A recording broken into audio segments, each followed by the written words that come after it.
కర్నూలు జిల్లా నందికొట్కూరులో ఉన్న సూర్యనారాయణ స్వామి దేవాలయం ఇప్పుడు భక్తులతో కళకళలాడుతోంది. ఇది స్థానికంగా ఎంతో పవిత్రమైన క్షేత్రంగా భావించబడుతోంది. ప్రతి ఆదివారం ప్రత్యేక పూజలు జరుగుతాయి.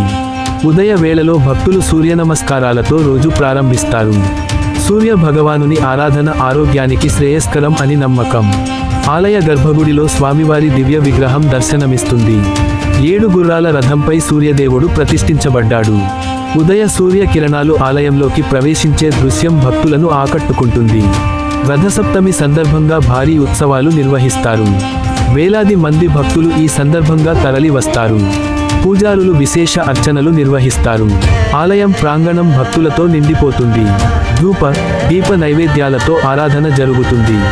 స్థానికులు ఈ దేవాలయాన్ని శక్తి కేంద్రంగా భావిస్తారు.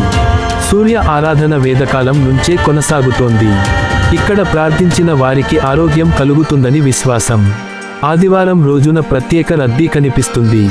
కుటుంబాలతో భక్తులు దర్శనానికి వస్తారు. నందికొట్కూరు సూర్య దేవాలయం ఆధ్యాత్మిక శక్తికి ప్రతీక. సూర్య భగవానుని కృప అందరిపై ఉండాలని మనసారా కోరుకుందాం. ఈ వీడియో నచ్చినట్లయితే లైక్ చేసి, షేర్ చేసి, ఈ వీడియోపై మీ అభిప్రాయాన్ని కామెంటరీ రూపంలో మాకు తెలియజేయండి. ఎటువంటి పురాతన ఆలయాల కోసం మన ఛానల్ సబ్స్క్రైబ్ చేసుకోండి. రేపు మరో పురాతన వీడియోతో మళ్ళీ కలుద్దాం. అంతవరకు ఓం సూర్య భగవానే నమః.